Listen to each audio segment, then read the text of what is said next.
Original return file करने का जो ड्यू डेट है 31 जुलाई 2024 वो एंड हो चुका है।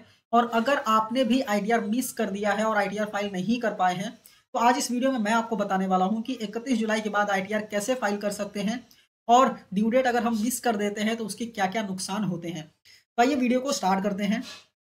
जैसे ही आप इनकम टैक्स के पोर्टल पे आएंगे, पोर्टल पे आने के बाद यहाँ पे डाउनलोड सेक्शन में आप जाएंगे, तो यहाँ पे आने के बाद जैसे ही क्लिक करेंगे तो यहाँ पे देखिए 1 अगस्त 2024 को नई यूटिलिटी का वर्जन जो है वो रिलीज कर दिया गया है। ठीक है, मतलब अब आप फाइल करेंगे तो आप ओरिजिनल रिटर्न नहीं फाइल कर पाएंगे। क्या रिटर्न फाइल करेंगे वो इस वीडियो में हम देखने वाले हैं। तो 31 जुलाई के बाद 2 रिटर्न फाइल कर सकते हैं। नॉन ऑडिट केस की बात कर रहा हूं मैं। पहला है बिलेटेड रिटर्न, दूसरा है रिवाइज रिटर्न। बिलेटेड रिटर्न का मतलब यह होता है कि आपने ड्यू डेट को मिस कर दिया है और 31 जुलाई के बाद आप फाइल करना चाहते हैं, तो आपको बिलेटेड रिटर्न फाइल करना पड़ेगा। बिलेटेड रिटर्न फाइल करने का जो ड्यू डेट है वो है 31 दिसंबर 2024। आप रिवाइज रिटर्न भी फाइल कर सकते हैं अगर आपने ओरिजिनल रिटर्न ड्यू डेट के पहले फाइल किया है। ठीक है, उसके बाद अगर आप उसको रिवाइज करना चाहते हैं, आपको लगता है कुछ गलती हो गई है, तो आप रिवाइज रिटर्न भी फाइल कर सकते हैं। उसका भी ड्यू डेट है 31 दिसंबर 2024।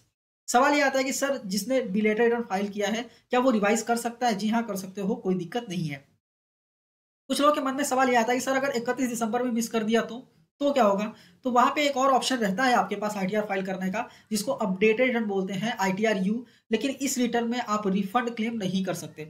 इसलिए अगर ओरिजिनल रिटर्न का ड्यू डेट जो है 31 जुलाई, अगर आपने मिस कर दिया है और आपका टीडीएस कुछ कटा हुआ है, तो डेफिनेटली आपको बिलेटेड रिटर्न फाइल करना चाहिए, जिससे कि आप अगर रिफंड बनता है या फिर रिफंड जो भी कैलकुलेशन में बैठता है वो रिफंड आप क्लेम कर सकते हैं। बट आईटीआर यू में ऐसा आप कुछ भी नहीं कर सकते।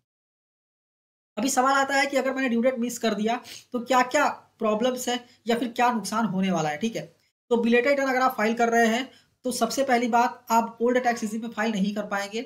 बिलेटेड रिटर्न में सिर्फ और सिर्फ न्यू टैक्स रिजीम ही अलाउड है। इसके बाद आपको लेट फीस भी पे करना पड़ेगा। अगर आपका ग्रॉस टोटल इनकम 2.5 लाख से कम है तो आपको कोई भी लेट फीस पे करने की जरूरत नहीं है। अगर आपका नेट टैक्सेबल इनकम 2.5 लाख और 5 लाख के बीच है तो आपको 1000 की लेट फीस लगेगी। और अगर आपका नेट टैक्सेबल इनकम 5 लाख से ऊपर है तो आपको 5000 की लेट फीस पे करनी पड़ेगी। अगर आपको कोई लॉस हुआ है तो आप लॉस को कैरी फॉरवर्ड भी नहीं कर सकते। और सबसे इंपॉर्टेंट बात, अगर आपका रिफंड है तो आपका रिफंड भी आपको डिले मिलेगा, मतलब लेट मिलेगा। अभी सवाल ये आता है कि बिलेटेड रिटर्न फाइल कैसे करना है। तो जल्दी एक वीडियो मैं अपलोड करने वाला हूं अपने चैनल पे, जिसमें मैं आपको बताने वाला हूं कि बिलेटेड रिटर्न आपको कैसे फाइल करना है स्टेप बाय स्टेप। तो अगर आप चैनल पे नए हैं, चैनल को सब्सक्राइब करना मत भूलिए। मिलते हैं नेक्स्ट वीडियो में। Thank you for watching and all the best.